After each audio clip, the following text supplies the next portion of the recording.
Welcome back to the Kathleen Wells Show. I'm Kathleen Wells, your host. How are you today? Today is what, Tuesday? This is my second show. Actually, it's the third, but the first one was sort of unofficial, because I had a few snafus, and so I'm sort of not counting that one. So I'll say yesterday was the first show. This is the second show. I had a show for 4 years on KCAA, but now I'm back doing a new and improved The Kathleen Wells Show. We're going to talk about things a little differently because, as I mentioned yesterday, when I did my show on KCAA, it was a traditional show in the sense that I talked about politics in a traditional way. The left-right paradigm, Democrats versus Republicans, liberals versus conservative. But since I think starting the second term of President Obama, I began to look at politics differently. I began to think about politics differently. And we already have a phone call, and in fact, I'm going to take it. Hey, you didn't... Hello? Hi, this is Kathleen. Welcome to the Kathleen Wells Show. You're welcome. Oh, hi, Ted. Hey, Kathleen. You didn't even give me a chance to give my mantra, but that's okay. I mean, my monologue, but that's okay. We're going to go with you because being flexible is a good thing, right?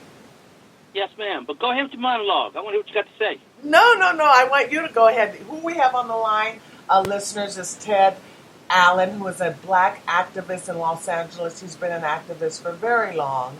And I don't know how many years. How many years have you been an activist, Ted? For the homeless, 31 years.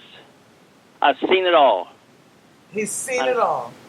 I've seen it all. Especially the fact that homelessness has become an industrial complex. It's a moneymaker, big-time moneymaker, billions of dollars on the homeless. Well, elaborate on that. Well, when I first came out here back in 1985, I was like the new kid on the block. I brought a whole new spirit and energy to the point to where I was in the news quite a bit, almost on a daily basis. I was in people's living rooms. That's why people to this day remember me. They have an image in their mind. And during that time, there was a lot of publicity, and so what the missions and the shelters and all the social service providers would do, when I was on the news, that meant homeless was on the news, and so these homeless agencies began to send letters out to their constituents. See the homeless in the news? The homeless is important. Send us your dollars and we'll feed them or house them or shelter them. And so a couple decades later, I look in downtown L.A., every one of the missions down there have either built a new mission or upgrade their mission costing millions, hundreds of millions of dollars. And you can trace their fundraising back to the time when I was out there fighting for the homeless. And that's one reason why I quit being so visible on the subject. I mean, I can go out this afternoon and stop the traffic on the 10 freeway and be all up in the news for the homeless. Everybody going, hey, we got a homeless activist out there fighting. But then what would happen, one, it ain't going to change homelessness. Two, it may give me a name. But three, it's going to make these pimps that much more wealthier. Well, let me say that homelessness in Los Angeles, Ted is in Los Angeles, we're both in Los Angeles, homelessness in Los Angeles has skyrocketed under the 8 years of President Obama's tenure, and black folks are the face of homelessness. How does that happen? Well, a lot of it. There's a root cause to why, being that we, what I call chattel slave descendants, Jim Crow survivors, we are only 12% of the national population, yet we are over 60% of the homeless population. And here in Los Angeles, the capital of homelessness, nationwide and comparatively globally, we are only 11% of the citywide population. Yet in downtown L.A., the area they call Skid Row, which I call the ground zero, and the black hole vortex of homelessness, of the people living on sidewalks in a state below what we allow animals to live, domesticated animals, 90% of those folks are black men, followed by black women and their children, then all the rest. 90%. You know something, y'all? From the from the hotels to the missions to the shelters to the sidewalks, there are more black people in that part of L.A. than anywhere in the state of California. You want to know where the black community is? Skid Row is where the black community is in L.A. in California. Yeah, well, Ain't that? Go on. See, that comes from, one of the things that Donald Trump said out there that got my attention, one of the things he said and got a lot of people's attention, he said, black people. He calls African Americans. I don't use that term. He said, black people. I see you. I know your neighborhoods. I know y'all can't walk down the street without fear of getting shot. I know you're not getting good education. I know you've been living under the Democrat regime in all your cities for decades. What do you got to show for it? And that began to speak to me that he was aware of what was going on. So it's the Democratic Party, people, not the Republican Party. If you hate the Republicans, fine. That's cool. But let's deal with facts. The fact of the matter is, since 1964, it has been the Democratic Party that has ruled over black people's neighborhood. The Democratic Party. And along with the Democratic Party, who are Caucasian, white people predominantly, they have the Congressional Black Caucus. And these black people, these African Americans, have been a part of the subjugation of our people all these decades. Let me tell you something. When I first got out here, Tom Bradley was the mayor. And boy, did we go at it. And then afterwards, towards the end of his life, he and I became friends and so forth. Everything was cool between us. But this happened under Tom Bradley. And I used to try to tell him all the time. I met with him, Mr. Bradley. Everybody who's non-black, look at me when I'm on the radio. They say, hey, look, Ted, you black. Most of the people out there are black. And the man in the city could do the most good for your people is a black man. Why won't you black people do something? And, of course, I deflect that and toss it back at him, saying that don't make, that does not excuse you, though, to not be concerned. And so I said, Mr. Bradley, what are we going to do, man? And so that's when the African-American leadership in this town turned against me. And I didn't know for years why they turned against me. I found out later. Ted, the reason why they got mad at you was because you kind of did what Donald Trump did. You outed him. You outed black leadership under a black mayor. And they said it would have been better had the mayor been white. But see, you broke the black unity front line. So that's why they hate. So what year are we talking about? When was Tom Bradley mayor? Don Bradley became mayor in 1972, somewhere in there. He was the second mayor after the brother from Detroit. What was his name? I forget his name right now. It'll come to me later. But anyway, he was the second black mayor of a major U.S. city. And that was 72? I think so. No, I don't think so. I'll look it up real. Yeah, don't quote me. But anyway, it was decades ago. That's the bottom line. That's the point. It was decades ago. And here we are. I came out in 1985, and he was mayor at the time. So it was the 80s. Yeah, 80s, yeah. Uh-huh. And see, here's the reason why we have a Skid Row the way it is. Because what had happened when he was running for another term as of mayor, I guess it was, I forget who was against, but he told the downtown business people, because they were upset about all these homeless people creeping up from Skid Row down there by the library and whatnot and the towers. And he said, he said, I will keep the homeless contained in a 50-block area south of Los Angeles Street, and east of the 101 freeway down to the river, and from the 10 freeway over. I will designate that area, and we'll put all the focus that way. It was called the containment policy. Now, the police chiefs have told me when we have conversations, or police captains, they say, you'll never find it written on paper, but there is a containment policy. And, of course, we broke that containment policy big time. Justiceville did, because we were crazy activists, and that's why they got mad at us. Uh-huh. Well, so, you see, we're talking about decades. And this was when, here's an eyewitness that back in the 80s, I'm thinking the early 80s, I can't remember, we have to Google that. When was Tom Bradley mayor of Los Angeles? So we know it's decades. It's either the late 70s, early 80s, I can't remember. But we know it's decades. That black homelessness was at a pinnacle. It was very visible, very visible. Here we are, some 3 or 4 decades later, and it is still the same, if not worse. It's exacerbated. In other words, it's worse. Okay? So, in other words, Tom Bradley was sort of like the precursor. I think the mayor you were thinking about in Detroit is Coleman. But Tom Bradley was the precursor to Obama. Here he was the mayor of a major city, what's the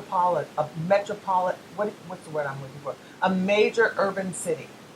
And you had black homelessness that was off the charts.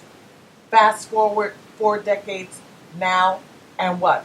Black homelessness is off the charts. And today's go ahead. It's worse than ever. Yeah, he took his oath of office in 1973. He's a long mayor in the history of L.A. Oh, so you were right. So 73, you looked it up. 73. Geez, I can't believe it was 73. God, it makes me feel so old. It makes me feel so old. Him Pharaoh. He's called him Pharaoh. So just look at that. Look at that. That's like 5 decades. Yes, ma'am. We're talking about 50 years. Hey, right after the Civil Rights era, which is the 60s. That's right. Yeah. See, and white people voted for Tom Bradley and all them African Americans that became the first mayor of this and the first of that. They voted for them like they voted for Barack Obama in hopes that now that these Negroes are free, and they said that one day if they get power, they will execute justice equally. And when they put these people in power, because they're inexperienced and don't know what they're doing, they got to drinking power juice, and they got intoxicated, and they forgot what they was there for. And it's one thing to oppress people, but they oppress us, black folks, worse than anybody else. Well, I'm so glad you called in, Ted, because this is excellent. The topic today is Americans who support, who dig President Trump. Americans who dig President Trump. And this is an excellent way to start. I don't have to do my monologue because this is an excellent way. This was unexpected, but I like it anyway. This is an excellent way to start the show. So what we are listening to, what we are learning, that is that in 1972, the mayor of one of the largest metropolis in the United States, Los Angeles, California, was a black mayor, Mayor Tom Bradley. And homelessness at that point was like off the charts. And we fast forward today, and what's the story?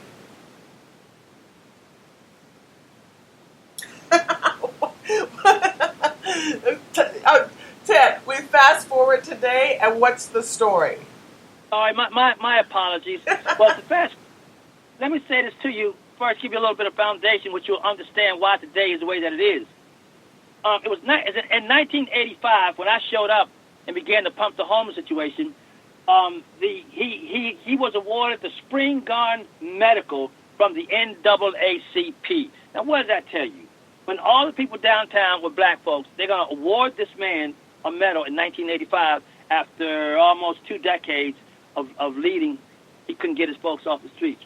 Here's another thing that happened. Right. That's so profound. That's so profound. I want to repeat it. After 2 decades of leadership, he couldn't get his folks off the streets. That is so profound. Just like Obama. Yeah. After 8 years of Obama, black homelessness has shrunk to the rate of where it was during the Great Depression or whatever. Go ahead. And at the same time, earlier rather, in the I think it was like 77, 78, somewhere, and I got to check my records to be sure. L.A. today is called the sanctuary city capital of America. All these sanctuary cities and states and counties springing up, they got their lead from a black man, Tom Bradley. What I mean by that? Tom Bradley and the then black members of the L.A. City Council, David Cunningham, Bob Farrell, Rita Walters, Nate Holden, etc. Yeah, I know all those names. They voted to make L.A. a sanctuary city by law. It's like 1978, okay, 77, 78. And supposedly it was to give sanctuary to fleeing refugees and political fugitives from El Salvador and Nicaragua. And so in the process of doing that, all these other folks started rushing up in here as well. And so Ernani Bernardi, city councilman from the Valley, white guy, loved the homeless. He's one of the few people back in those days that fought for us, him and Kenneth Hahn. And Ernie Bernardi said, y'all don't know what you're doing. You are acting like Charleston, South Carolina on April the 11th, 1861, when they fired on Fort Sumter and went to war with the federal government. He said, now, if you're not careful, the federal government can mess around here and choke us off. So you better change that law. So they realized the error of their ways. They rescinded the law, but they maintained the policy. Hence that, what is that, HR, what that 40 is, with the police and whatnot, they made it a sanctuary, and that's why L.A. is the way that it is, and that's why you see the uptick in foreigners in the country, in L.A., and a downtick of black people in the city. Right. And it doesn't, so in other words, black Americans are sold out by black politicians. They sell us out every time. And you got to understand something, y'all. This is nothing new for any human being, but particularly us black folks, because we have this narrative that we have been done bad by the white folks, by the white man. The white man did all this mess to us. But the fact of the matter is, it wasn't the white man that went ashore into the interior of Africa and ran down the brothers and chained them up and brought them back, but brought them home. You ain't going to run no brother down his own neighborhood. It's like you ain't run no white dude down his own neighborhood. And it was African peoples who hated other African peoples for hundreds of years. It became rote in them. It became DNA in them. They couldn't stand one another because they're always beating up on one another. And so they put, with the help of the Muslims, of course, they put each other on them slave ships, you see. And that's exactly what's happening today. That's why I don't believe in black power.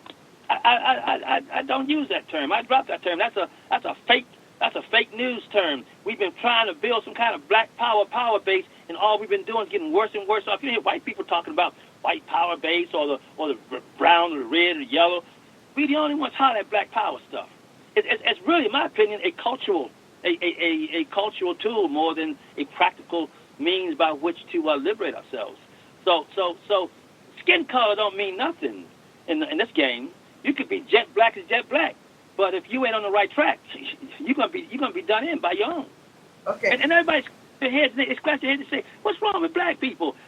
We have allowed non-black people to categorize us as a monotheistic people, that we are all just like each other. No, we're not, because when you do your research, you find out Central and West Africa, it is the most diverse, language diverse, culturally diverse area in the whole world, even more so than China. They're the most complex people on the planet, apparently, according to the people who study human beings and anthropologists. That's according to what they say. So you got, this is why today, with all the power that's been showered on us, financial power, we can't get our act together and unite, even though we're all black. But you can't expect all black people to unite, because all black people are not the same. We have different cultural, ethnic backgrounds. We've never seen the ancestors' war. Well, so the issue is we're all Americans now. You know what I'm saying? We've been in America for 400 years. 98% of us are direct descendants of slaves. We're American. Right. We're American. I mean, you couldn't take me to Africa and expect me to know how to get along with people and to, I would have to take my African friend with me to figure things out. I couldn't just start, going in and getting along and all that stuff. I wouldn't know all the traditions and all the social mores and stuff like that. I wouldn't know. It would be foreign. What I'm saying, if I went to Africa, I've never been to Africa, it would be foreign land, foreign territory to me. The traditions would be, they would be unusual. They would not be the norm. I'm American. So we're all American now. We've been here long enough. Blacks have been in America for 400 years. So it seems moot or irrelevant to look back to Africa. Are you trying? It's like you're saying there's some genetic encoding or something, and that we all. It's kind of been, picture a wall and picture a hand inscribing or chiseling on the wall this code. of dislike of one another. And it's deep in our subpsyche. We don't even know it's there because we're afraid to go there, you know, and because we don't know how to deal with it. And if we as a people, as a peoples, if we're going to survive as a new nation within the nation, then we're going to have to address that inscription on each one of our DNA walls and erase that sucker. We got to get that stuff off, or we're not going to survive. So, and everybody knows it. But you're saying this is something that is genetically a predisposition, genetically a predisposition. No, it's not. It's not biophysical genetic. Okay, we're all equal there. I'm talking about the genetic memory, the culture, the anger that's been handed down from generation to generation. I've had brothers at parties. They say, "Hey Ted, we be bopping. See that fool over there?" I said, "Yeah, what's up, man? I don't like him." And I said, "Why? What's up? I don't know what it is about him I don't like. But you know what? For the night over, I'm gonna peel his MF and cap. And guess what, man? The brother gets cat peeled that night. Why? I don't know. It's not. Why do the dogs chase the cat? Hell no. Just do it, man. So and this is the mystery to why people holler Black Lives Matter at white folks, but yet we gun each other down. We mistreat one another. We beat our women. We talk bad about our women. We call them names. We walk around with our pants sagging off our butts, and we just carry on, and because we just don't know. Yeah, that's... I lay this mainly at the feet, not the politicians or the rich folks or the celebrities. I lay this at the feet of your neighborhood preacher. I lay it at the feet of the people, the men and women who call themselves servants of God. I lay it at their feet because according to their own profession and according to the scriptures, they were supposed to teach people about these things and heal people so that they can participate in society. But instead of doing that, because they don't know what to do either, they decide to pimp the cause. Like these mega churches. Which basically, in my opinion, these preachers are nothing but showmen and what you call motivational speakers. If you remove the name Jesus and God, it's nothing but a motivational speech. Because it doesn't change them nor the neighborhood that they're in or that they ran from. Because most of these big-time preachers don't live in the neighborhood. They live up in Beverly Hills and this way and that way and so forth. They don't want to live around niggas. Well, you see, that's why what makes me different than any other activist, civil rights activist in the history of our country, at least post-Civil War, is the fact that I went and lived on the sidewalks for 8 years with the outcasts of the nation. I lived in that consciously to feel it, smell it, taste it. So when I one day speak up about it, it comes from my heart, not my head. Ted, where are you from originally? I was born in Georgia. My daddy was in the military, fought in World War II in Korea. He was in the Black Buffalo Division, descendants of the Buffalo Soldiers. And so I call myself the son of a Buffalo Soldier.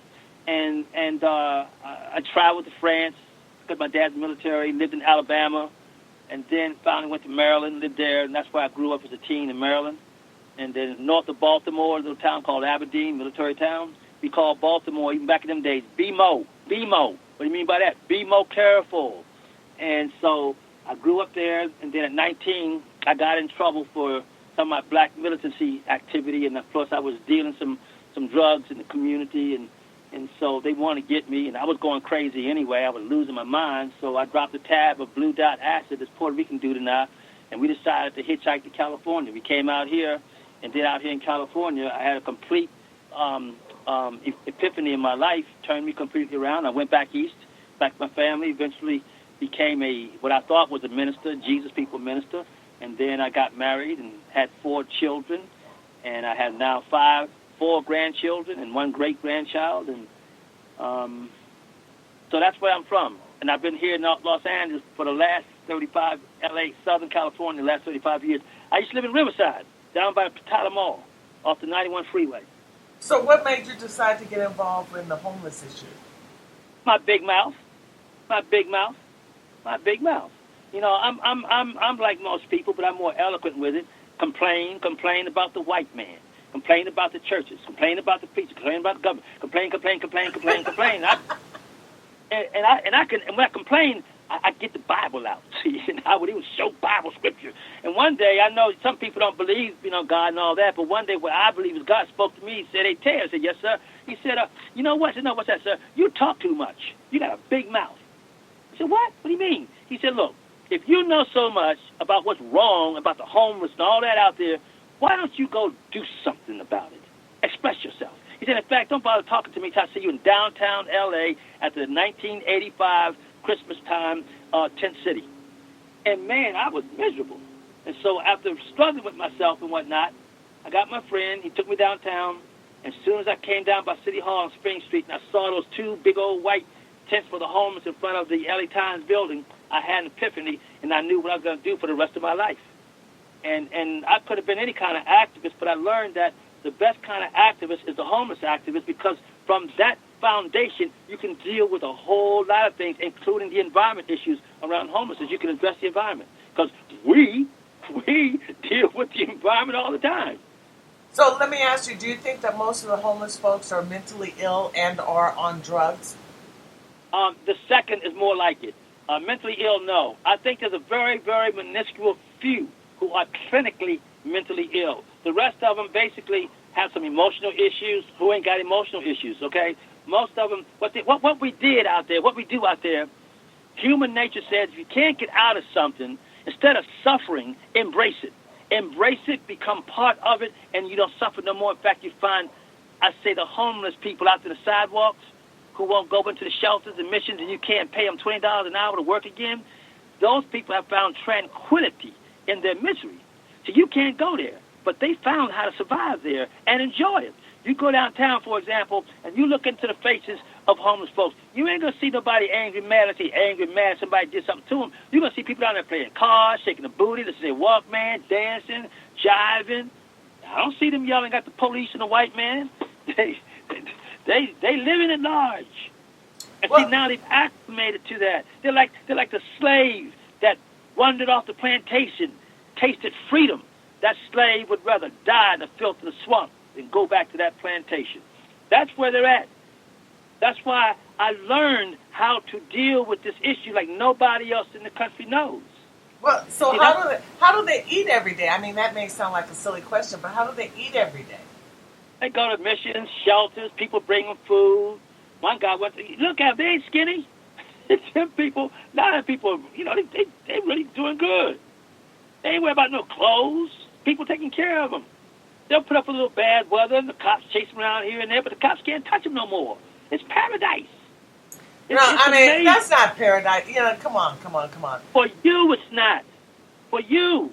See, they ain't got to pay no rent, utilities, child support. They ain't got to pay back all them loans they made when they were falling from the mainstream into the streets. Someone play crazy to get an SSI check. They know how to do this because there is no tomorrow. Eat, drink, and be merry because tomorrow we die. So enjoy yourself where you are. Like a pig in a slop, enjoy it, man. If you argue and fuss with it, you make it harder on yourself. That's why when rich people suddenly become poor, they commit suicide. Or I met a man one time in Beverly Hills. I was invited out to a lot of these things, and so this man he admired my work. He'd seen me on TV, but this guy says, "Ted, I don't understand how you do what you do." He said, I'm very wealthy, very, very wealthy, in fact. And someone called me filthy rich. And I enjoy that. I enjoy being filthy rich. He said, he was an honest guy. He said, if my life changed downward an iota, I'm going to commit suicide.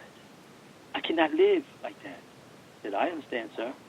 You see that's why a lot of people get mad at the homeless. Get a job! They mad because they got a job. And the homeless cat is free. You should see him out here in Venice Beach. Oh, man, he's talking paradise. Oh my God. I mean, so you're painting this picture of homelessness. Like, you're giving me a different perspective, but yeah, you're right. I could never be homeless because just the idea of being out in the elements and the idea that a woman would be out in the elements, you're so vulnerable. And, homelessness has, Leimert Park, I see women out there with children, I just can't imagine having a child, an infant or a baby or toddler, and being having no shelter. It's Yeah. raining, it's cold. I mean, you know, All of that, and women get raped. If you ain't with somebody, you may as well go on and get raped and get it over with. oh my And God, some Ted, women, that's a horrible thing to say.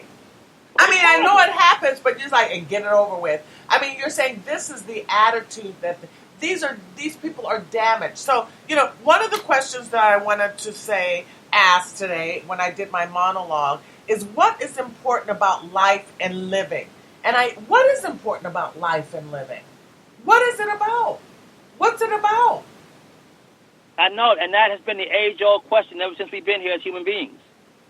Well, I'm asking you, what is it about? What is life about? Life is about getting ready. Life is about getting ready for the next paradise. That's what life is about. Oh, you believe that? One of the things that I have learned on that road as an individual, I have a responsibility to rectify the negative conditions that have come down through the generations to my time.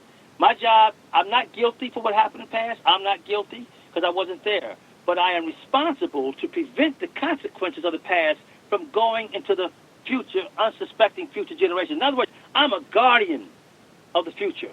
I am the bridge by which the past is allowed to come to the present and to the future.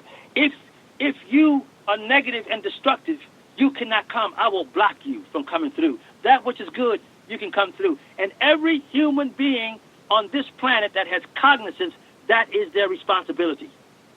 And when I began to understand that, embrace that, that has brought joy and understanding and meaning to my little insignificant life.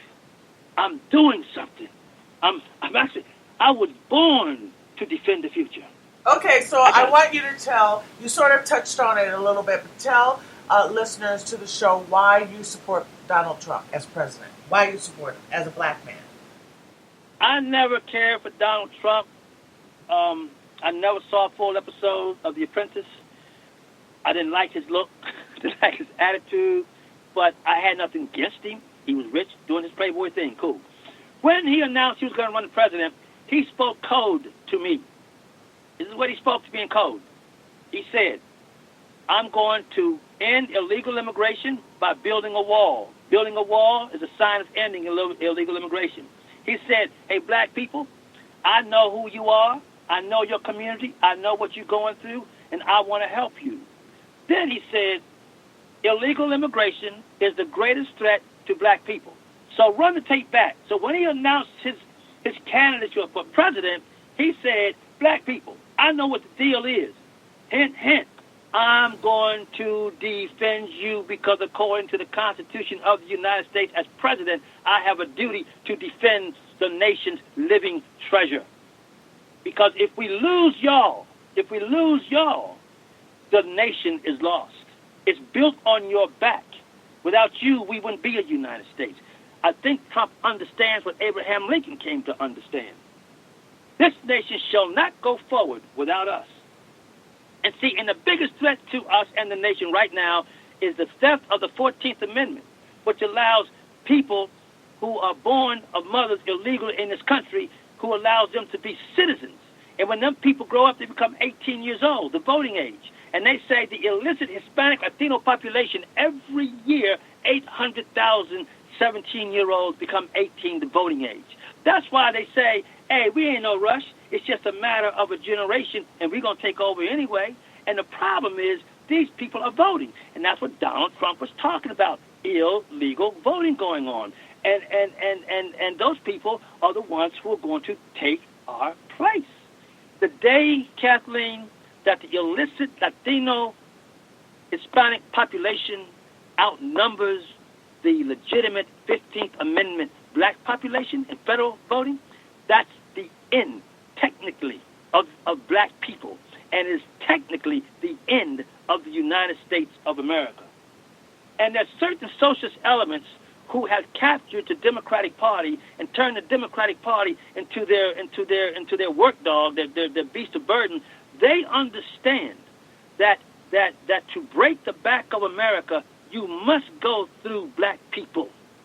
That's why they got to Dr. King. That's why they got to Tom Bradley. That's why they got to the sisters, brothers and sisters in the Congressional Black Caucus who ain't passed one law for us in all these decades. You see, they knew what they was doing. See the 1965 Johnson's War on Poverty Act. That was designed. The socialists designed that to destroy us a generation later. In the same year, they passed the 1965 Immigration Reform Act, in which Ted Kennedy, its proponent, said, "Don't be scared, y'all. Y'all think that the ethno-racial makeup of the inner cities will be changed, that the black folks get pushed out. He said, I promise you, this will not change the ethno-racial makeup of the inner cities." And boy, he lied through his teeth, and their plan has worked like a charm until Donald Trump showed up. Yeah, well, do you think he's going to change the trajectory of things? Is he going to change? Yes. You do believe that? Oh, yeah. With our prodding, we got to be Frederick Douglass to Abraham Lincoln. You see, and I'm concerned about some of the African Americans that he has around him, because I don't see any fruit of their influence. I don't. And one reason why I know that, because I ain't heard nothing from them on the homeless ever. In all these years I've been working on this, they've never participated in that, including my good friend Jim Brown and Steve Harvey and all those. They don't know. They don't know. They don't know about the 14th Amendment and this invasion going on. Half of them support that mess. They don't know about the pains in the black community and how to rectify the matter of black people fighting black people having nothing to do with white people. We got issues. They don't have to deal with that. That's why when they get money and power, they get up and move away. Mm-hmm. And let me tell you, go ahead. I'm sorry. What I was going to say is that let's see, most black folks continue to vote Democrat. And then you got this large swath of Snoop Doggy Dogg and T.I. and all these other young black folks who emulate them, who, when you say you like Trump, in fact, someone just wrote on one of my comments on my YouTube channel, they said, "Oh, you're a B-word, you're a racist, you're ignorant, you're stupid."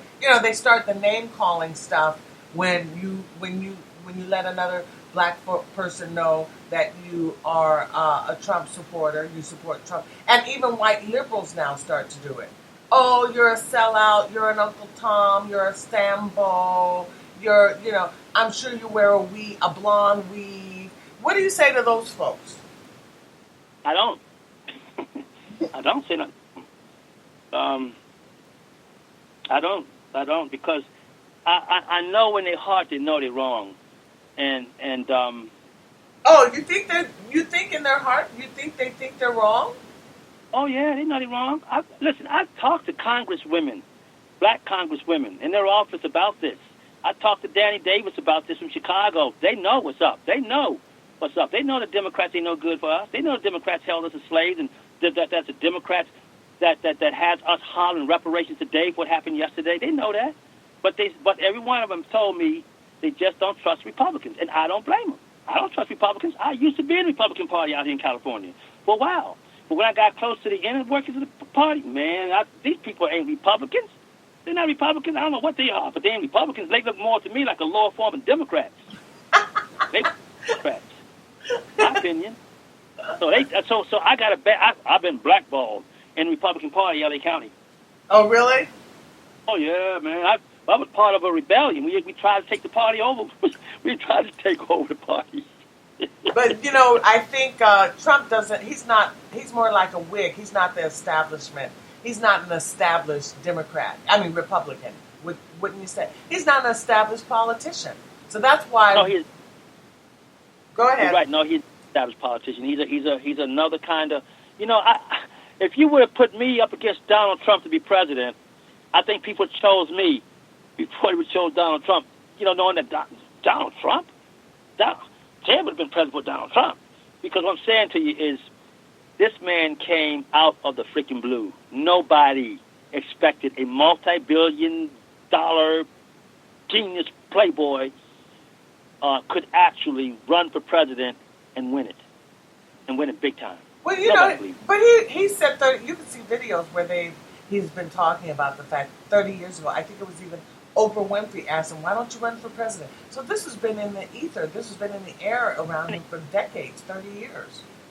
He's been thinking about it. He's been ahead of it, but the rest of the world was not. And all those people he's hanging out with, the Clintons and Hollywood, they all love Donald Trump, man. They knew that man was no racist. They knew he was no xenophobe. They know Donald Trump. Because if he was a racist xenophobe, how come they were hanging out with him? What's the matter? They got poor judgment. But no, what he did, it's one thing to run for office, but he snitched on them. He snitched on the party. He snitched on them, and they know he know where all the bodies are. And see, Donald ain't got nasty yet. They're gonna mess around and make him go nasty. You know he ain't stupid. Right. Okay. Hey, Ted, we've talked a long time. I don't know if people are listening. I hope people are listening. But I have my query for today. Today's show is, we sort of got off topic. I didn't anticipate you calling in so early. I didn't anticipate us talking about this stuff, but that's okay. But my query for today is, and I want all my listeners who call in to answer it, is it better to give a man a fish dinner with sides like potato salad and a muffin and a glass of lemonade, or is it better to teach him to fish? That's the query for today, and I want all my listeners who call in to answer that question. So, Ted, answer it. Is it filet? Is it filleted? No, it's not filleted. Shoot. Good dinner then. No, it's fried fish. It's fried fish, and you get a side of coleslaw. The fish. It's not. It's better. It's like it's not tilapia. Let's say you get some fried catfish, okay, with a side, and you get a side of hush puppies. Wow, I'm there. I'll do that. Give me that dinner. Hey, Catherine. What? I just want to say, even whoever it is or isn't, this is recorded, right? Yeah, it's live and it's recorded. Yeah. Yeah. So we'll have it on record, and I appreciate you asking to get to know me, because it's one thing to start off talking about policy, but it's better for people to know where that policy came from. And I appreciate that opportunity to share some of those things that most people don't get to hear.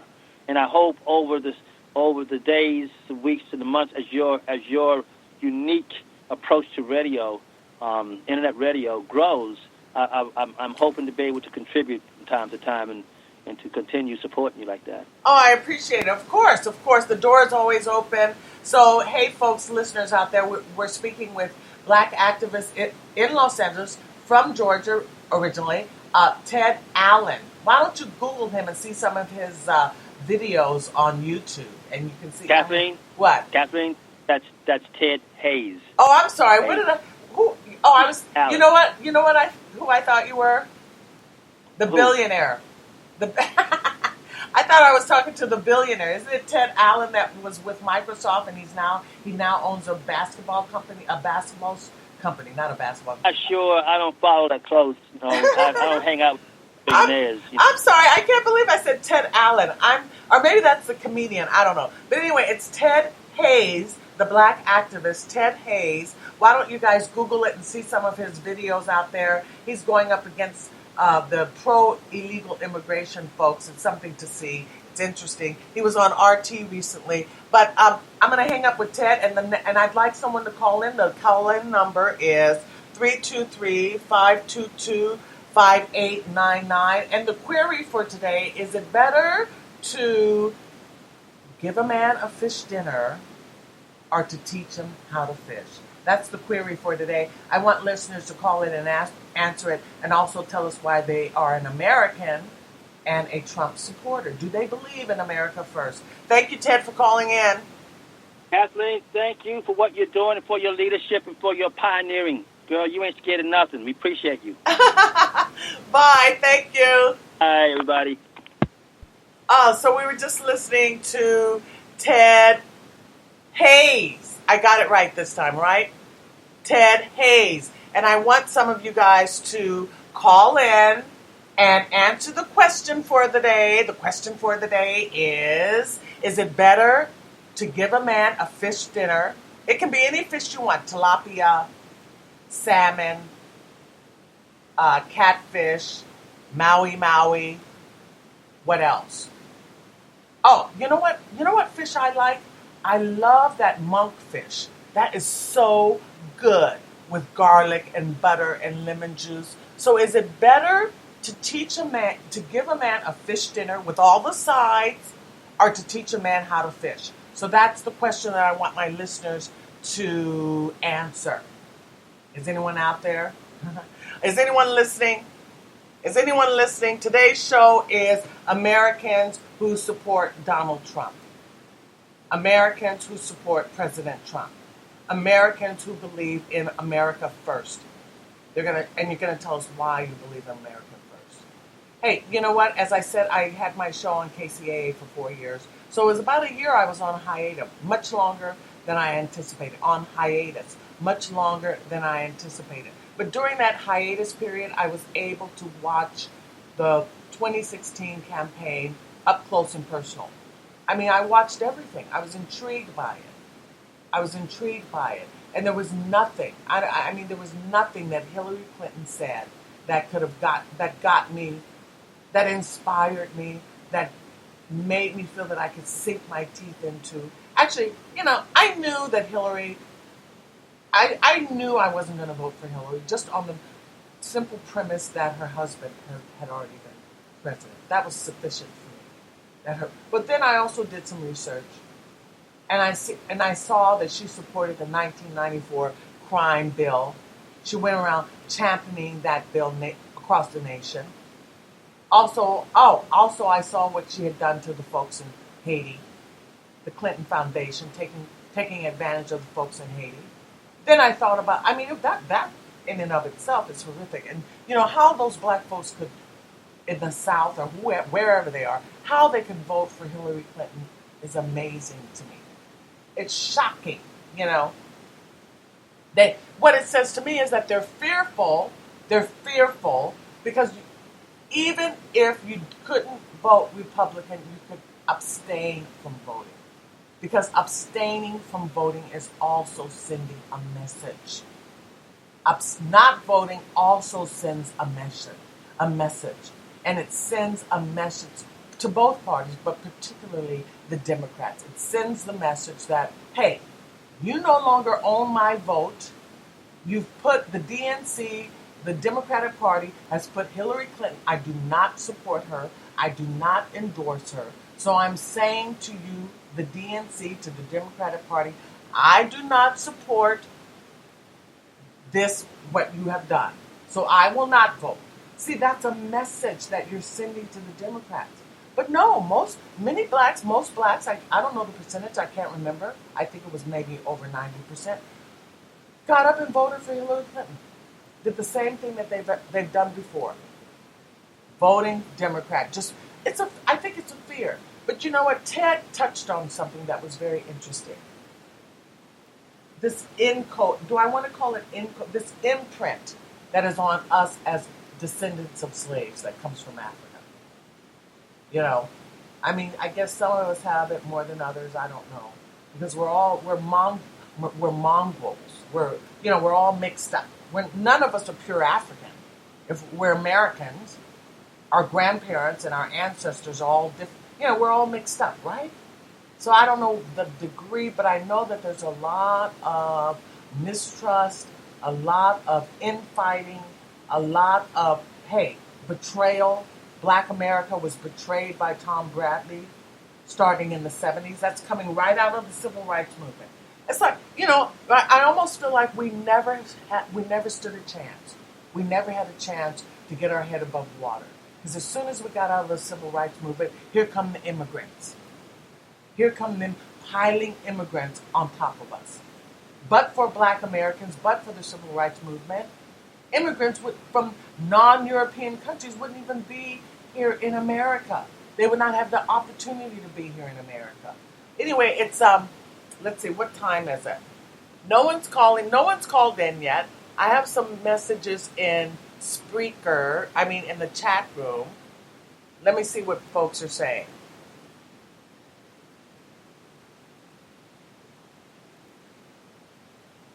Oh, interesting. I'm listening.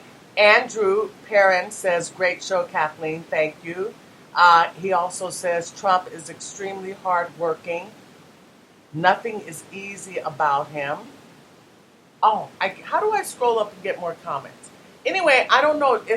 Should I continue talking or should I stop the show? I mean, Ted took a lot of the show, almost an hour.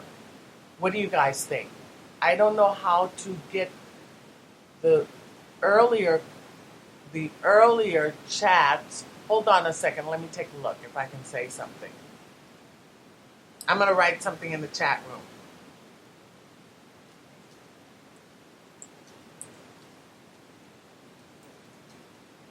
I wrote a message to Andrew. Let's see if he can respond. So anyway, what else do I want to say? I wrote some bullet points. I always write bullet points before I do the show. I didn't anticipate Ted calling in. I really enjoyed the things that he said. They were very provocative. And he informed me about something. He gave me stuff that I didn't know. Oh, no one else is in the chat room. Thank you, Andrew, for answering. Well, I don't know how many people are listening. I'm enjoying the show. I enjoyed Ted. I'm thinking since no one has called in, we've done a full hour. We'll go 8 more minutes. That will be a full hour. So we will have done a full hour show. What else do I want to talk about? One of my bullet points is that I realized that the Democrats, whenever I talk to liberals, white liberals or Democrats, they resort to, even blacks who vote Democrat, if you're against the grain, they resort to character assassination. They resort to name calling. And this is something that I discussed yesterday. Politics is a serious matter. It's a serious matter because the policies that come out of D.C. impact your life. They matter. So it's not something that you just play, you're not like playing tiddlywinks or checkers or something. This is something that's very serious. That's why I asked Ted, what is life about? What is life about? What is important to you? It is important that people are engaged with politics because they realize that policies impact their life. The policies, and you see, Ted gave an excellent example. How when we had Tom Bradley as mayor in Los Angeles in the early 70s, and how homelessness was very prevalent and dramatic and substantial. And the face of homelessness in the 70s was the black face. This was in the 70s. Here we are in 2016, 2017, and homelessness is still a paramount issue in Los Angeles. In fact, the mayor of Los Angeles and talks about it constantly. So the issue is having a Democrat in control of the city of Los Angeles. What has changed? What has progressed? Where have we seen improvement? Have we seen improvement with homelessness? No, things have gotten worse. So when things get worse, when things have gotten worse, when they've regressed, do you continue doing the same thing? Or do you try to think of something different to do? Do you try to think of an alternative way of operating? Politics is important. It's not a game. It's important. It's important because the policies impact you. Maybe if the policies were different with Mayor Tom Bradley, or if we had a different mayor, or if Tom Bradley embraced different policies, we wouldn't be where we are today. Maybe things would be different. Do you understand that? I think a lot of people take, they sort of like think of things in a very narrow, isolated way. They don't see how everything is interconnected and interrelated to their life. Or maybe it's just too overwhelming. I don't have the answers. I'm not a psychologist. But I want, that's what this radio show, we want to examine politics and we want to examine what is going on in America and what is best for Americans. We are all Americans. We are all Americans, except for the illegal immigrants, right? And do we not want to bet? And is illegal immigration the best thing for Americans? There's something that Frank Morris says, and I want to repeat it because I think it's important. He says immigration and legal and illegal, they are not exempt from the policies, from the laws of supply and demand. Immigration is not exempt from the laws of supply and demand. That's economics 101. Do you understand that? The laws of supply and demand will impact the labor force. That impacts the labor force. I mean, immigration impacts the labor force, and there are laws of supply and demand that determine how the labor force will ebb and flow, how it will operate, how it will function. So immigration impacts the labor force. After listening to Ted, we realized that Tom Bradley realized that, and the Democrats realized that. The Congressional Black Caucus realized that, and they have betrayed Black America. They have betrayed all Americans. The Democrats have betrayed all Americans. And I'm going to leave it at that.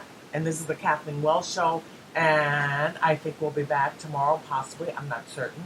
I'm sort of playing it by ear. But this is the show today. We only had one caller. We had one guest, Ted Hayes. People Google his name, look on the YouTube and see how he's been involved as an advocate against illegal immigration. And we'll be on again soon, probably tomorrow, I'm not sure. But we did an hour show, and I'm grateful that everyone was listening. And don't forget to like the show, follow me on Spreaker, subscribe to my YouTube channel, and join my Facebook page, join my Twitter account, because I want this show to become dynamic. I want it to be a platform for us to get engaged and be educated, so on and so forth. So I'm signing off. I'll say goodnight, and thank you very much.